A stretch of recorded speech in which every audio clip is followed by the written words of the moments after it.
बिस्मिल्लाहिर्रहमानिर्रहीम। Dear students, अस्सलाम वालेकुम। Welcome to another video. Dear students, हम लोगों ने अपने प्रीवियस लेक्चर्स में सेकेंड ईयर चैप्टर के 7.1 के हम लोगों ने क्वेश्चन नंबर 1 से लेकर 6 तक डिस्कस किए थे।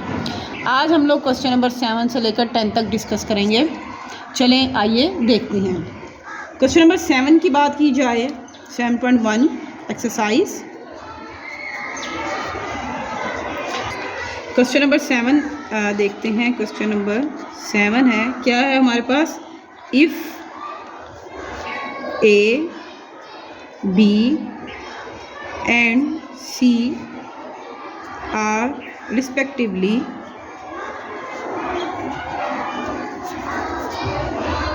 द पॉइंट्स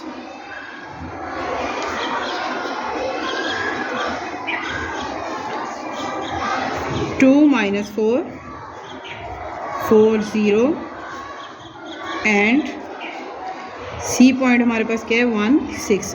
जब रिस्पेक्टिवली की बात होती है तो इट्स मीन जैसे ही पीछे लिखे हैं पॉइंट्स, आगे उसी तरतीब से हमने बात करनी है। जैसे ए पॉइंट फर्स्ट है, बी पॉइंट सेकंड है और सी पॉइंट थर्ड वाला है। उसके बाद है use vector method. Vector method use करना है हमने टू फाइंड, क्या फाइंड आउट करना है हमने?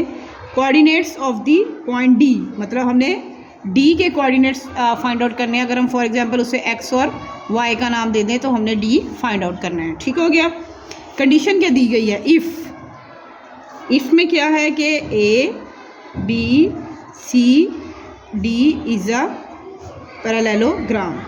अच्छा, पैरेललोग्राम को ये शॉर्ट वे में लिखने का तरीका है। ठीक हो गया। अब हमने क्या करना है, मैं इसे क्वेश्चन नंबर 1 को डिस्कस करूंगी। पहले हम क्वेश्चन समझ लेते हैं वो हमें क्या कह रहे हैं। वो कह रहे हैं कि अगर ए बी सी हमारे पास ये पॉइंट्स हैं तो पॉइंट डी फाइंड आउट करें। वेक्टर मेथड की मदद से पॉइंट डी फाइंड आउट करें अगर ए बी सी डी एक पैरेललोग्राम है। तो अगर हम देखें यहाँ पे हम एक पैरेललोग्राम की बात करें तो ये फॉर एग्जांपल हमारे पास एक पैरेललोग्राम है। ठीक है, इसको नेम दे लें ए बी सी और डी। ठीक है, अब मैं पैरेललोग्राम वो फिगर होती है जिसमें ए बी और डी सी सेम डायरेक्शन में। ठीक है, अगर ए से बी की तरफ डायरेक्शन जा रही है तो ऊपर डी से सी की तरफ ही डायरेक्शन जाएगी। ए बी जो है वो बराबर होगा डी सी के। ठीक है, इसी तरह इसकी अगर ऊपर डायरेक्शन है तो इसकी भी ऊपर डायरेक्शन है। तो दूसरी कंडीशन क्या होगी कि ए डी जो है वो बराबर है बी सी के, सेम डायरेक्शन में। अब पैरेललोग्राम का हमें कंडीशन थी, उसकी मदद से हमने ये दो वैल्यूज़ लिख ली। अब हमने पॉइंट डी फाइंड आउट करना है। तो उसके लिए या तो आप इक्वेशन नंबर 1 को सॉल्व कर लें या इक्वेशन नंबर 2 को सॉल्व कर लें, क्योंकि दोनों में डी पॉइंट है तो हम easily D point find out कर सकते हैं। तो मैं इक्वेशन नंबर 1 को लेकर चलती हूँ। आप किसी भी इक्वेशन से इसे कर सकते हैं। ठीक है, तो अगर हम फर्स्ट को लेकर चलें, यानी हम कहें ए बी बराबर है डी सी, ये हमें पता है, हम लोग पीछे करते आए हैं। ए बी लिखा हो तो उसको कैसे लिखते हैं? बाद वाला अल्फ़ाबेट पहले और पहले वाला बाद में, यानी ओ बी माइनस ओ ए। इसी तरह इसको कैसे लिखेंगे? ओ सी माइनस ओ डी। अब हमने जो फाइंड आउट करना है उसको हम एक साइड पे रहने देंगे, बाकी सारी हम दूसरी साइड पे ले जाएंगे। तो ओ डी फाइंड आउट करना है तो मैं इसको किस तरह लिख सकती हूँ? इसको हम लिखेंगे O D is equal to O C minus O B plus O A. अगर ओ डी मैं इधर ले गई हूँ, ठीक है, ओ सी उसी तरह रहा, ओ बी इधर प्लस में था, इधर आके माइनस में हो गया और ये माइनस वाला प्लस हो गया। ठीक है, अब ये हमारे पास इक्वेशन बन गई है। सिंपली हमने क्या करना है, इसमें पॉइंट्स पुट करने हैं जो वैल्यूज़ हमारे पास गिवन है और हमने आंसर निकाल लेना है। अब हमारे पास पॉइंट्स क्या थे? ए की वैल्यू क्या थी? 2 माइनस 4। ठीक है, इसका पोजिशन वेक्टर क्या बनेगा? ओ ए की क्या वैल्यू होगी? 2i minus 4j। ठीक है, इसी तरह बी पॉइंट की बात की जाए तो बी पॉइंट में क्या है? 4 0 और इसका पोजीशन वेक्टर ओ बी कैसे बनेगा, 4i + 0j। इसी तरह अगर हम सी पॉइंट की बात करें तो 1 और 6 है, इसका पोजीशन वेक्टर कैसे लिखा जाएगा, ओ सी i + 6j। अब ओ ए, ओ बी और ओ सी की वैल्यूज़ हमारे पास आ गई, इसमें पुट करेंगे और हमें आंसर मिल जाएगा। ओ सी क्या है हमारे पास, i + 6j, ठीक है। और ओ बी हमारे पास क्या है, 4i + 0j। और ओ ए हमारे पास क्या है, 2i - 4j। अब हमने इसे सिंप्लीफाई करना है, i + 6j - 4i - 0j + 2i - 4j। अब i वाले कंपोनेंट्स को हमने एक साथ कर लेना है, ये इक्वल होगा, i वालों को इकट्ठा कर लें, i - 4i + 2i। उसके बाद है j वालों को एक साथ कर लें, 6j - 0j - 4j। अब इसे सिंप्लीफाई कर लेंगे, 2 + 1 3 - 4 है तो -i आ जाएगा, और ये आएगा 0 की तो कोई वैल्यू ही नहीं है, तो 4 6 ये आ गया +2j, ठीक है। ये हमारा क्या आएगा, ओ डी पॉइंट है, तो पोजीशन वेक्टर है ओ डी, तो इससे हम डी पॉइंट कैसे लिखेंगे, डी पॉइंट हमारे पास क्या हो गया, -1 और 2। यही हमने फाइंड आउट करना था, ठीक है। अब हम लोग क्वेश्चन नंबर, इसके जो सेकंड पार्ट है, सेकंड पार्ट में भी यही होगा। आप लोगों ने सिर्फ इसमें क्या है, डायग्राम की नोटेशन चेंज है, बाकी सारा उसी तरह होगा। पहले में ABCD था, अब इसमें क्या है, ADBC। तो अब मैं सेकंड पार्ट की जस्ट डायग्राम बना देती हूँ, मेथड आपने यही वाला करना है। तो ये एक पैरेललोग्राम है। अब हमारे पास क्या होगा, A D B और C एज इट इज़, ये दोनों सेम डायरेक्शन में इक्वल होंगे और ये दोनों सेम डायरेक्शन में इक्वल होंगे। तो हम इसमें क्या लिखेंगे, AD बराबर है CB, उसी डायरेक्शन में, ठीक है। ये A से D की तरफ जा रहा है तो ये C से B की तरफ जाएगा। उसके बाद दूसरी क्या कंडीशन हमारे पास होगी, AC वो बराबर है DB के। इसमें भी आप लोग कोई सी भी लेकर मसावात आप आसानी से D की वैल्यू फाइंड आउट कर सकते हैं, ठीक है। अब हम क्वेश्चन नंबर 8 की तरफ जाते हैं स्टूडेंट्स। अब हम क्वेश्चन नंबर 8 डिस्कस करते हैं। 8 की क्या स्टेटमेंट है देखते हैं।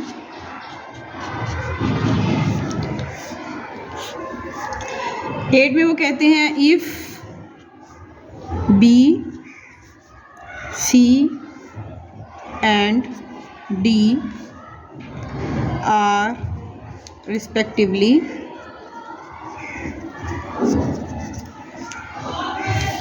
क्या क्या है, B पॉइंट है हमारे पास 4 1, C पॉइंट हमारे पास है -2 3, और D पॉइंट हमारे पास है -8 0। अब हमने क्या करना है, B C और D पॉइंट्स हमें गिवन है। अब हमने क्या करना है, वेक्टर मेथड यूज़ करना है और कोऑर्डिनेट्स फाइंड आउट करने हैं A पॉइंट के। अगर हम उसे XY कह लें तो हमने A पॉइंट फाइंड आउट करना है, ठीक है। और हमें गिवन क्या है, कंडीशन हमें ये गिवन है फर्स्ट पार्ट में इसके, कि A के पॉइंट्स को फाइंड आउट करें इफ़ हमारे पास क्या है कि A B C D जो है वो है इज़ अ पैरेललोग्राम। अब इसमें A के पॉइंट्स फाइंड आउट करने हैं और ABCD हमें गिवन है कि वो एक पैरेललोग्राम है।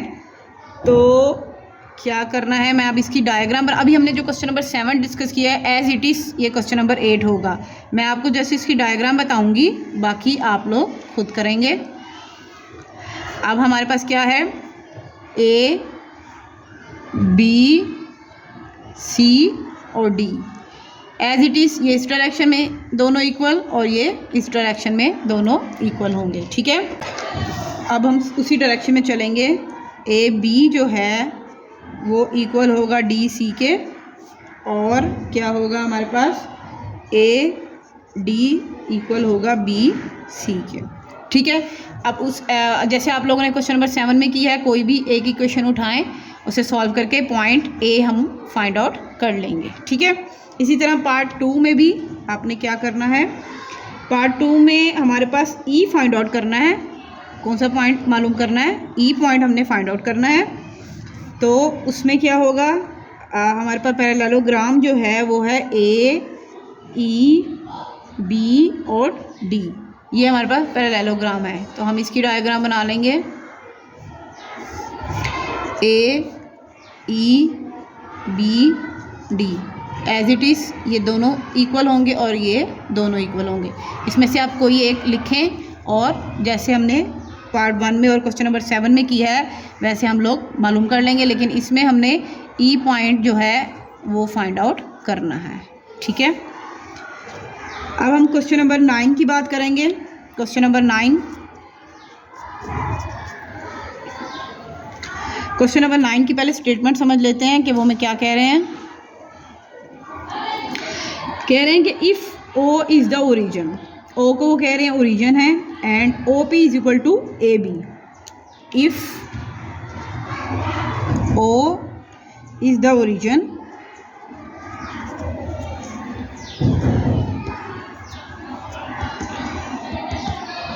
ओ ओरिजिन है and O P is equal to A B. O P जो वेक्टर है वो ए बी वेक्टर के इक्वल है। फाइंड आउट क्या करना है, अब वो देखते हैं हम। फाइंड द पॉइंट पी, यानी कि पॉइंट पी हमने फाइंड आउट करना है। कंडीशन क्या है, when A and B are, A point हमें क्या गिवन है -3, 7 और बी पॉइंट हमारे पास क्या है 1, 0। ठीक है, रिस्पेक्टिवली का ये मतलब होता है कि जैसे ऊपर बात की है, अगर पहले ए है तो यहाँ से पहला पॉइंट ए होगा और अगर बाद में बी है तो दूसरा पॉइंट बी होगा, ये इसलिए रिस्पेक्टिवली लिखा जाता है। अब हम इस क्वेश्चन को देखें तो उन्होंने क्या कहा है, ओरिजिन हमें गिवन है, O P vector A B vector के बराबर है, पी पॉइंट हमने फाइंड आउट करना है, ए बी हमें गिवन है। सेम एज इट इज़ जैसे हम पहले करते आए हैं वही मेथड हम इस पर अप्लाई करेंगे। अब बस उन्होंने क्या किया है, एक वेक्टर ए बी को किसी दूसरे वेक्टर से डिनोट कर दिया है। ठीक है, और उसको उन्होंने कहा है कि उसमें से पी पॉइंट आप निकाल लें, यानी कि उसका पोजीशन वेक्टर किसी दूसरे वेक्टर के बराबर दिया है। तो हम इसमें क्या करेंगे, ए बी फाइंड आउट करेंगे तो हमें ऑटोमेटिकली जब उसका जो जवाब आएगा वो ओ पी के बराबर होगा और ओ पी ही पोजीशन वेक्टर है पी का, तो वहाँ से हमें पॉइंट पी मिल जाएगा। तो ए बी को हमें पता है कैसे लिखना है, ओ बी माइनस ओ ए। ठीक है, बी भी हमें गिवन है, ए भी हमें गिवन है, इसमें पुट करेंगे। बी पॉइंट क्या है हमारा i + 0j minus A point हमारा क्या है -3i + 7j। ठीक है, अब i + 0j minus minus plus 3i ± 7j। ठीक है, अब i वालों को सॉल्व करेंगे, 4i - 7j। अब हमारे पास ये ए बी वेक्टर आ गया। अब हमने क्या कहा था कि ए बी जो है वो ओ पी के इक्वल है, तो इसको हम कहेंगे O P is equal to A B, और ए बी की क्या वैल्यू आई है 4i - 7j। तो यहाँ से हमें क्या मिला कि ओ पी जो है वो इक्वल हो गया 4i - 7j से, और हमने पॉइंट पी फाइंड आउट करना है तो यहाँ से हम पॉइंट पी डिडक्ट करेंगे, वो क्या हो जाएगा 4 - 7। यही हमारी रिक्वायरमेंट थी। अब हम क्वेश्चन नंबर 10 देखते हैं क्या कह रहे हैं। पहले हम उसकी स्टेटमेंट देखेंगे। Use vectors to show that, use vectors to show that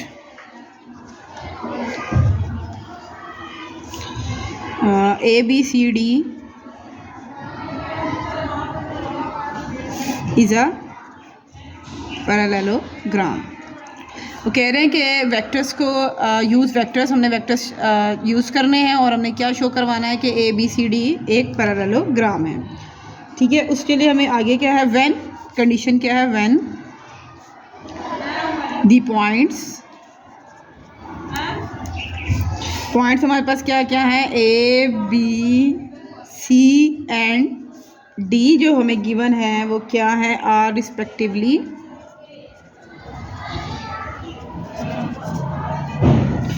देखते हैं क्या क्या पॉइंट्स हैं। A पॉइंट जो है वो हमारा क्या है, 0 0 यानी कि ओरिजिन पॉइंट। B पॉइंट हमारा क्या है, A 0। C पॉइंट हमारा क्या है, BC। और D पॉइंट है B माइनस AC। ठीक है, ABCD हमें पॉइंट्स गिवन है और हमें बताना है कि ABCD एक पैरेललोग्राम है। अच्छा, हम पहले जो ऊपर क्वेश्चन 7 से लेकर 9 तक डिस्कस किया है उसमें हम ये कह रहे थे कि हमें पैरेललोग्राम गिवन थी और हमें कुछ पॉइंट्स दिए होते थे और कहा जाता था कि ये फलां एक पॉइंट आप जो मिस होता था वो कहते थे वो फाइंड आउट करें। तो हम पैरेललोग्राम की कंडीशन लगाते थे और उससे हम पॉइंट्स फाइंड आउट कर लेते थे। अब हमें क्या है, चारों पॉइंट्स गिवन है और हमने अब इससे ये शो करवाना है कि वो एक पैरेललोग्राम है। तो उसके लिए कंडीशन हमने अभी पढ़ी है, पहले हम इसको देख लें। इसमें पोजीशन वेक्टर ऑफ O जो है वो आएगा 0i + 0j, ये ओरिजिन पॉइंट है। और OB जो है उसका पोजीशन ai + 0j है। और C का पोजीशन वेक्टर है हमारे पास OC, वो है bi + cj। इसी तरह पोजीशन वेक्टर ऑफ D जो है वो होगा b - ai + cj। ठीक है, ये हमारे पास पोजीशन वेक्टर आ गए। अब पैरेललोग्राम शो करने के लिए हमने क्या कंडीशंस लगानी है। अगर फॉर एग्जांपल मैं कहूँ ये एक पैरेललोग्राम है तो उसके लिए A, B, C और D सेम डायरेक्शन में ये इक्वल और इस डायरेक्शन में ये इक्वल, मतलब हमने क्या शो करवाना है, for this we show that क्या है, A B वो इक्वल होगा D C के, ये फर्स्ट कंडीशन है। और सेकंड कंडीशन हमने क्या शो करवानी है कि A D इक्वल होगा B C के। ठीक है, ये दोनों कंडीशंस हम लोगों ने इसमें सेटिस्फाई करवानी है, एंड के साथ है और नहीं है इसमें। तो मैं इसमें से एक जो है करवा दूंगी, सेकंड जो है वो आप लोग खुद करेंगे। तो अगर हम फर्स्ट कंडीशन की तरफ की बात करें तो हमने क्या करवाना है, फर्स्ट में ये है A B बराबर है D C। हमें पता है A B को कैसे लिखते हैं, OB - OA। और D C को कैसे लिखेंगे, OC - OD। ठीक है, अब मैं इसको एक एक करके कर लूँगी। पहले हम लेफ्ट हैंड साइड को देखते हैं। लेफ्ट हैंड साइड में क्या है, AB which is equal to OB - OA। इसमें अब वैल्यूज पुट करनी है हमने। अब OB और OA की वैल्यू हमने डालनी है। तो OB हमारे पास है ai + 0j माइनस OA हमारे पास क्या है, 0i + 0j। तो ये तो एज इट इज़ आ जाएगा ai + 0j। ये हमारे पास है AB। इसे हम इक्वेशन नंबर 1 का नाम दे देंगे। ठीक है, अब हमने right hand side find out करनी है। उसमें क्या है, DC वो इक्वल होगा OC - OD के। OC हमारे पास क्या है, BI + CJ माइनस OD हमारे पास क्या है, B - AI + CJ। ठीक है, BI + CJ प्लस माइनस इसके अंदर साइन चेंज हो जाएगा, -BI + AI minus plus minus CJ। ठीक है, अब I वाली को इकट्ठा करेंगे, BI - BI और प्लस ए आई, और जे वालों को इकट्ठा कर लेंगे सी जे माइनस सी जे। ये दोनों आपस में कैंसिल हो जाएंगे, ये दोनों प्लस माइनस कैंसिल हो जाएंगे, तो हमारे पास क्या बचेगा ए आई। अब जो जे वाला कंपोनेंट है वो ख़त्म हो गया, तो हम इसे 0j लिख सकते हैं प्लस 0j। इसे इक्वेशन नंबर 2 का नाम देंगे जो कि डी सी है। अब हम इक्वेशन नंबर 1 और इक्वेशन नंबर 2 को देखें तो वो दोनों सेम हैं। फ्रॉम इक्वेशंस 1 एंड 2 हम क्या कह सकते हैं, ये इम्प्लाई करती हैं कि A B is equal to D सी।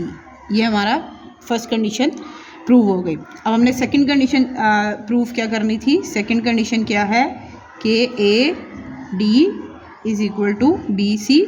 तो आपने सिमिलरली सेम जो मेथड हमने ऊपर डिस्कस किया है उसी मेथड से आप इसे भी करेंगे कि पहले प्रूफ करेंगे ना कि लेफ्ट हैंड साइड लेंगे, उसी तरह ए डी फाइंड आउट करेंगे। ए डी कैसे करेंगे, ओ डी माइनस ओ ए, इसमें वैल्यूज डाल लेंगे, इससे एक आंसर आ जाएगा।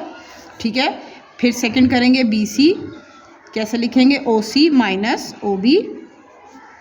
इसका जो जवाब आएगा उसे इक्वेशन नंबर 2 कह लेंगे।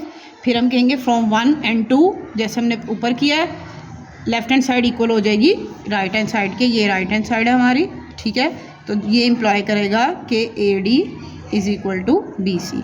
ये दोनों कंडीशंस हमारी सेटिस्फाई हो जाएंगी, तो फिर हम कहेंगे कि ये जो ए बी सी डी जो है हमारी वो एक पैरेललोग्राम है, और यही हमने फाइंड आउट करना था।